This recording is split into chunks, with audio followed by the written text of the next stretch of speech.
sound of chains, the crack of a whip, then silence. Under the blistering sun of Texas, a young girl stood barefoot on the wooden platform, her wrists bound by rusted iron. The crowd stared at her like they were choosing livestock. The auctioneer grinned. Sweat ran down his neck. Even 4 years after the Civil War ended slavery, shadowy auctions like this still thrived in hidden barns, where desperate folks were sold off like old debts to evade the law. Next one, 17, no husband, no family. Been sold 3 times already. Won't talk, won't work. $5 to start. In a time when folks valued strong backs for farm labor, a silent girl like her seemed useless, too broken by the war's aftermath to fetch more than a few coins. No one spoke. A man in the front spat in the dirt. Not worth a single dime. The girl's name was Lena Cartwright. Her dress hung in tatters, dust clinging to her skin, her hair stuck to her face, hiding the bruise on her cheek. She stared at the ground, unmoving. She had stopped crying long ago. Crying never changed anything here. Then a voice, calm, deep, steady. "I'll pay 20. Heads turned. At the back of the crowd, a man in a faded brown coat stood with a handful of crumpled bills. His name was Grant McCade, 56 years old. Gray stubble on his jaw, a man who looked like he hadn't smiled in a decade. The auctioneer blinked. $20, you sure? Mr. Grant nodded once. The gavel slammed down. Sold. Lena didn't move. She didn't even look at him. Grant stepped closer, pulling off his hat. When he saw her face clearly, his heart stopped. That scar, a small crescent on her wrist, 8 years ago. He had wrapped that wound himself. He remembered the little girl hiding behind her father's leg, asking if it would leave a mark. He had told her no. He had lied. The auctioneer shoved Lena forward. Grant caught her before she fell. Her skin was burning hot. She looked up at him for the first time, her eyes green but hollow. He whispered her name. Lena. Her expression didn't change. A flicker crossed her eyes like a half-buried memory from before the war stole everything, but she pushed it down. Folks in her shoes learned fast not to trust old faces. She didn't remember him, or maybe she did, and wished she didn't. Outside, the wind carried the sound of the gavel echoing again. Another life sold, another soul gone. Grant counted his last coins, placed them in the man's palm, and walked away with the girl who hadn't spoken in years. Grant didn't. The dirt road stretched out under a merciless sky. Lena walked a few steps behind him, her chains clinking softly. Every sound reminded him of what he owed. He didn't know if she'd ever understand why he did this. Maybe she never would. But as the barn door slammed shut behind them, he felt the past breathing down his neck. 8 years ago, his father's greed had condemned the Cartwright family. And now, the last piece of that family walked beside him, silent, broken, and alive. The sun dipped lower, dust rose around their feet. Grant knew the ghosts of that day would follow him until he told her the truth. But how do you ask forgiveness from someone who doesn't even know who you are? The road stretched for miles, dust rising under the horses' hooves. Right after they left the barn, Grant stopped the horses, pulled a key from his pocket, and unlocked her chains. No one should wear these in a free country, he muttered, thinking of the Union soldiers' promises after the war. The sun beat down hard, baking the dirt until it cracked. Grant rode slow. The girl behind him on a smaller mare, silent, head bowed, no sound but the steady clink of the chains still locked around her wrist. He could feel her fear like heat. Every time he looked back, she stared at the ground, never at him. They stopped near a big oak tree, its shade the only cool spot for miles.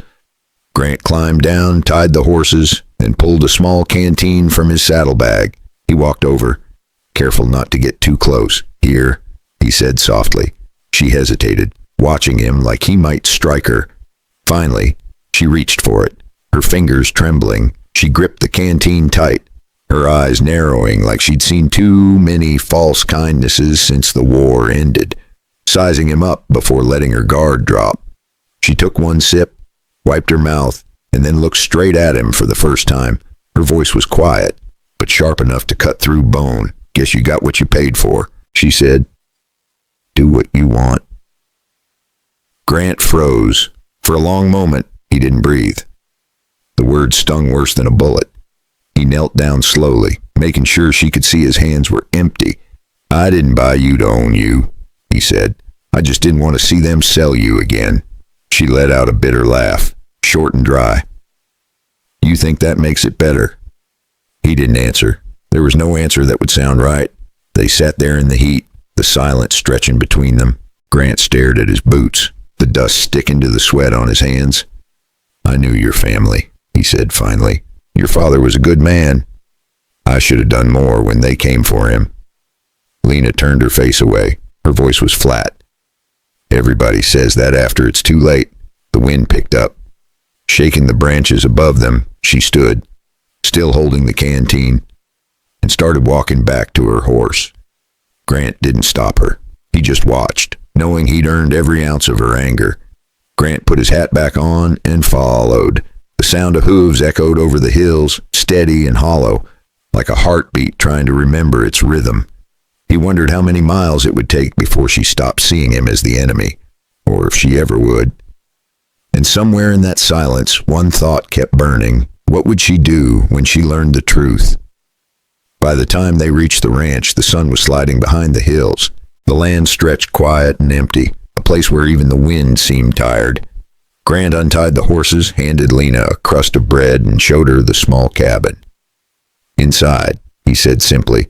She hesitated, eyes darting to the single bed and the cold stove. Then she stepped in, slow, careful, like a stray dog testing the floor. For a few days, the ranch stayed silent.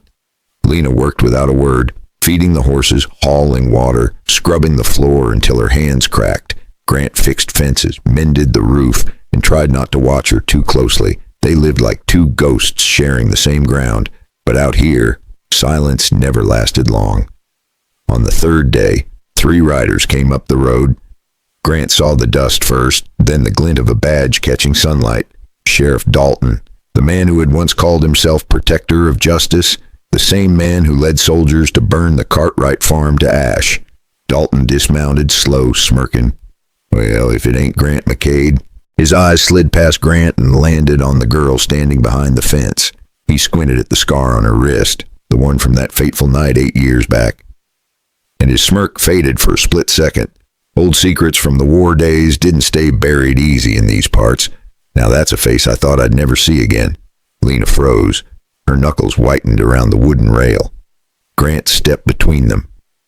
"You've had your look," he said quietly. Dalton laughed. "You buying lost girls now, Grant? Or is she here to keep you warm at night?" Grant didn't flinch, but the air changed, the kind of silence that came right before a gunshot. "I paid for her freedom," Grant said, his voice low and steady. "Not her body." Dalton took a slow step forward, his hand resting on the gun at his hip. "Well, that's mighty noble of you. But you see, I remember that name, Cartwright. Her daddy was a traitor. Remember, it was the same old lie he'd spun to justify the raid, calling honest farmers traitors to the Union cause, just to grab their land in the chaos after Appomattox." Lena's breath hitched. She gripped the rail harder, her mind flashing back to the flames that night, wanting to spit the truth at him, but knowing silence had kept her alive this long in a world still healing from the war. Grant's jaw tightened. "She's under my protection," he said. Dalton chuckled, then reached into his pocket and pulled out a single bullet. He placed it on the fence post between them. "A reminder. Grant," he said softly, "some ghosts don't stay buried." When they finally rode off, the dust they left behind felt heavier than before. Lena picked up the bullet and turned it in her hand. "Who was that?" she asked quietly. Grant didn't answer. Not yet. He just looked out toward the fading sun. The memory of fire and screams still burned into his mind, because he knew this wasn't over. And when Dalton came back, blood would follow. "If you've stayed with me this far, pour yourself a cup of tea, sit back, and breathe with the story. Tell me, what time is it where you are, and where are you listening from? And if you want to know what happens when the truth finally comes out, hit that subscribe button so you don't miss the next chapter." That night, the wind blew harder than usual, the kind that carried the smell of rain and old memories. Grant sat by the small fire in the cabin, the light dancing on the rough wood walls. Lena sat across from him, silent as ever, her face half hidden in shadow. Neither had spoken since Dalton's visit, but silence has a way of forcing truth out. After a while, Lena reached into her pocket and placed something on the table. A small silver pocket watch, old and worn, the initials R.A. faintly carved on its back. She pushed it toward him. "Recognize it?" she asked quietly. Grant's hand froze in midair. He did recognize it. Robert Cartwright. Her father? "I found it in a bag left behind after the raid," she said. "I kept it 8 years, hiding it. Every time they sold me to a new house, I made sure no one ever touched it. It was the last thing Pa gave me before the soldiers came." Whispering, "Keep this safe, Lena," a reminder of the family the war tore apart like so many across the South.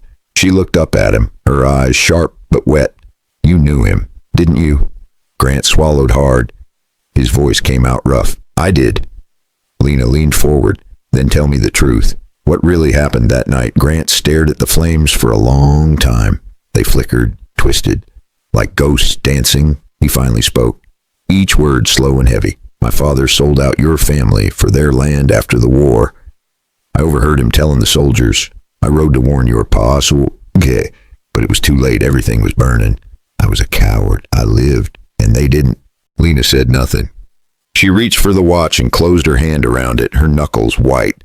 Her fingers shook, like she wanted to hurl it into the fire and forget, but the memories held on tight, echoes of a pre-war life when families like hers dreamed of a better America.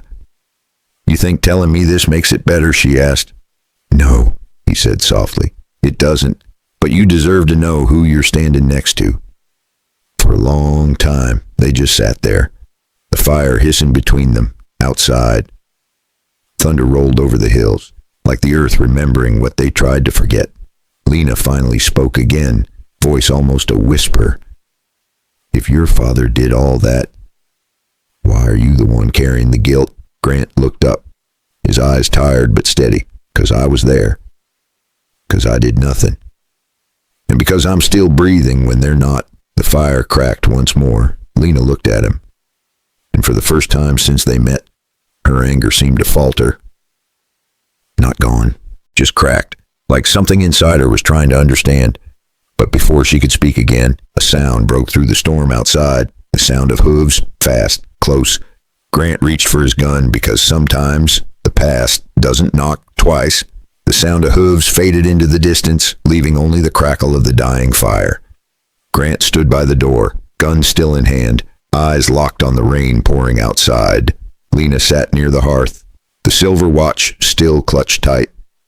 Neither spoke, but the silence was different now. Not cold, not angry, and just heavy with everything that had been said. When morning came, the storm was gone. The sky was washed clean, soft light spilling over the ranch. Grant went out to fix the broken fence, his hands steady, his back aching from years of work and regret. He didn't hear Lena at first, not until she spoke behind him. "You're doing it wrong." Her tone was dry, almost teasing. He turned. She was holding the hammer, her hair messy, her dress still damp from the rain. Without another word, she came over and started helping him. They worked side by side for hours, no talking, just the sound of wood and wind. And somehow, in that quiet rhythm, something began to change. Not love, not yet, but something that felt close to peace. After that confession night, Grant started carving simple wooden boards, figuring Lena deserved a spot to honor her kin like the memorials popping up across the states for war's lost souls. Later that evening, Grant built 2 small wooden crosses near the fence line. He carved the names by hand, one for Robert Cartwright and one simply marked family. When Lena saw it, her eyes filled with tears she had held for 8 long years. She knelt beside the graves, tracing the letters with her fingertips. Then she stood, walked up to him, and placed the watch back into his hand. "I think it's time you keep it," she said softly. He shook his head. "No, it belongs to them." She smiled. Small and tired, but real. "Then let it stay here." That night, She didn't sleep in the corner by the door. She sat by the window instead, watching the stars, and Grant, sitting across the room, finally felt like he could breathe again. Days turned into weeks. Lena stayed. She mended clothes, planted seeds, and handed him a plank when he stumbled in the mud one day. Small acts building trust, like families rebuilding after the war, little by little. The ghost that haunted that ranch began to fade. Maybe forgiveness doesn't come in a single moment. Maybe it grows, the way grass pushes through burned soil, quiet and slow. And maybe that's what healing really is. If you've ever carried a guilt too heavy to name, what would it take for you to forgive yourself? And if someone hurt you, could you ever let them try to make it right? Take a deep breath, pour yourself a cup of tea, and think about that. If this story touched something in you, tap the like button, leave a comment, and subscribe so you don't miss what happens next. Because sometimes, even in the wildest places, people still find their way home.